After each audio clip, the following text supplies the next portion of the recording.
Political stunt ಮಾಡ್ತಿದ್ರಿ ಅಂತ BJP ಹೇಳ್ತಾರೆ ದೆಹಲಿ ಬಂದು. ಅಲ್ಲ ರೀ, ಯಾರು ನಾವೇನು ಬೇಕಾದ್ರು ಅವ್ರು ಆಯ್ತು ನಾವು ವೈಟ್ ಪೇಪರ್ ಕೊಡ್ತೀವಿ ಅಂತ ಹೇಳಿದೀವಲ್ಲ, ಅಸೆಂಬ್ಲಿಲಿ ವೈಟ್ ಪೇಪರ್ ನಾವು ಕೊಡ್ತೀವಿ. ಅವ್ರು ಏನೇನು ಹೇಳಿದ್ರು ಅದನ್ನೆಲ್ಲ ನಾವು ಮಾತಾಡ್ತೀವಿ. ಅವ್ರದ್ದೆಲ್ಲ ಹೇಳಿ ಸ್ಟಂಟೇ ಮಾಡ್ತೀವಿ ಅಂದ್ಕೊಳ್ಳಿ, ಅವರು ಏನು ಬೇಕಾದ್ರೆ ಅಂದ್ಕೊಳ್ಳಿ. ನಾವೇನು ಪ್ರೊಡ್ಯೂಸರು ಅಲ್ಲ, ನಾವು ಎಕ್ಸಿಬಿಟ್ರು ಅಲ್ಲ. ಅವರೇ ಇದೆಲ್ಲ ಪ್ರೊಡ್ಯೂಸರ್ಗಳು, ಅವರೇ ಎಕ್ಸಿಬಿಟ್ರು ಎಲ್ಲ ನೋಡ್ತಾ ಇದೀವಲ್ಲ ನಾವು.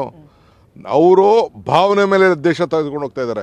ನಾವು ಬದುಕಿನ ಮೇಲೆ, ನಮ್ಮ ಚಿಂತನೆ ನಮ್ಮ ಬದುಕಿನ ಮೇಲೆ. ನಮ್ಮ ಗ್ಯಾರಂಟಿ ಬಗ್ಗೆ ಮಾತಾಡ್ತಿರಲ್ಲ, ಅವ್ರು ಯಾಕೆ ಗ್ಯಾರಂಟಿ ಕೊಟ್ಟರು ಎಲ್ಲ ರಾಜ್ಯಗಳಲ್ಲಿ? ಗ್ಯಾರಂಟಿಯಿಂದನೇ ದುಡ್ಡು ಖಾಲಿ ಮಾಡ್ಕೊಂಡು ಇಲ್ಲಿ ಡೆಲ್ಲಿ ಬಂದಾರೆ. ಯಾವುದು ಖಾಲಿಲ್ಲ. ನಾವು ಸರ್ಕಾರ ನಡೆಸ್ತೀವಿ, ನಮ್ಗೆ ಗೊತ್ತಿದೆ.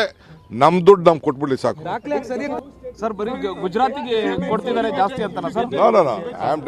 The policies what they have given, the opportunity what they have given, ಗುಜರಾತ್ಗೆ ಏನು ಗಿಫ್ಟ್ ಸಿಟಿ ಅಂತ ಕೊಟ್ಟು ಇನ್ಸೆಂಟಿವ್ಸ್ ಎಲ್ಲ ಕೊಟ್ಟಿದ್ದಾರೆ.